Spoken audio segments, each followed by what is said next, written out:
Next thing I want to do is I brought you each something that I thought might help you with your business. Okay? And I'm not a great benefactor. I don't give things away all the time. I believe for knowledge there should be a payment.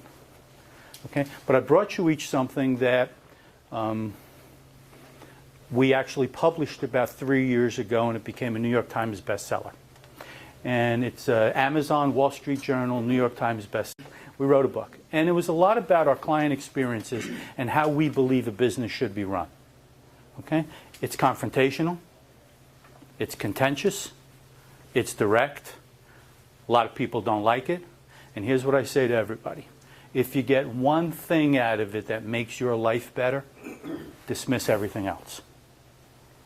So I brought you each a copy of the book. And before I give you a copy of the book, I want to talk to you a little bit about what's in it, because these are things that we believe in.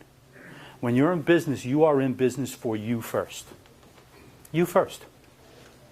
You're not in business to be an employer, to be a charitable foundation. You're not in business to do anything other than take care of you and your family. And if you do that right, it is great to take care of everything else. But to take care of everything else before you take care of yourself, we don't believe in that. So we believe in profits first. So yes, you need sales, and yes, you need revenue, and yes, you need pipeline and backlog, and yes, you got to track your bid to award ratios, and yes, and yes, and yes, and yes, and yes. But we believe in profits first. We don't believe profit should be that stuff that's left over at the end of the year. We believe you need to manage to profit every day. So it's the first chapter in the book. Profits aren't everything, they're the only thing. That's what the book is titled. Profits aren't everything, they're the only thing. Because in our world, that's what we teach people, to manage to a profit. So that if your sales are at 8 million, they go to 11 million, profit should be exponentially larger. And if they drop down to 7 million, you should still be able to manage to get a return as an owner that you should be demanding. Not wanting, you should be demanding. That's what you're in business for. Okay? So top line is only as important as what you get to the bottom line. Live and die by a real plan. Create a plan. Make sure everybody in your organization knows what that plan is. Everybody. Top guy, you. Bottom guy. Everyone needs to live by your plan, because your plan is going to determine how successful you are. I love this chapter. One chapter is called End Denial. D-E-N-I-A-L. End denial. What it means is that if there's something's wrong, whose fault is it? Whose fault is it? It's got to be, right? When I have a problem at work, it's my fault. It's my fault. It's not my employees. It's not my competition. It's not my clients. It's my fault. I did something wrong. It's my fault. It's my fault. Okay, so end denial. Don't blame anyone. Blame yourself. And here's the last one I'll share with you. Delegate, don't abdicate. We're way okay when having strong management teams and good people in place. But ultimately, the buck stops where? With you.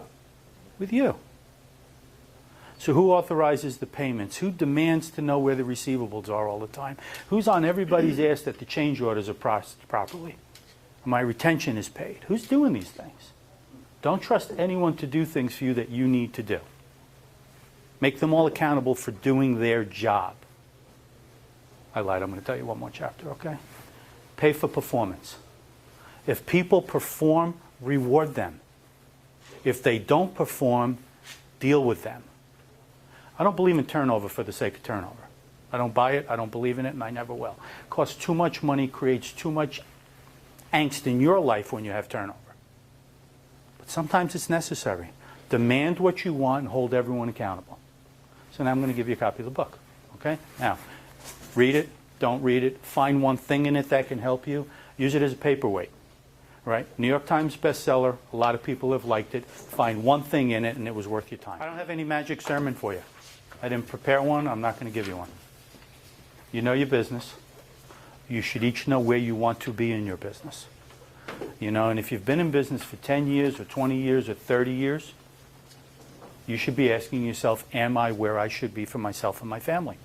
If the answer to that is yes, God bless you. If the answer to that is no, what are you going to do about it? And when are you going to start? Okay?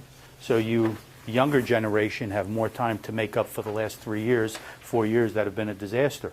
You little bit older generation, you got a little bit less time to make up for what's been a disaster the last 3 or 4 years. But it's in front of you. It's still there. The world didn't end.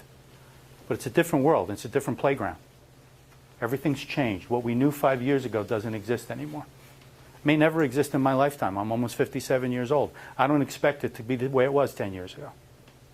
I don't expect that. So I have to make changes in my life, for my business every day. Okay? So that's what I wanted to share with you today. So if the little quiz makes you think a little bit for yourself, I'm happy I was here. If you choose to read anything in the book and it provides any value to any of you, I'm happy I was here. If I could help any one of you any day, you can call me. Anytime.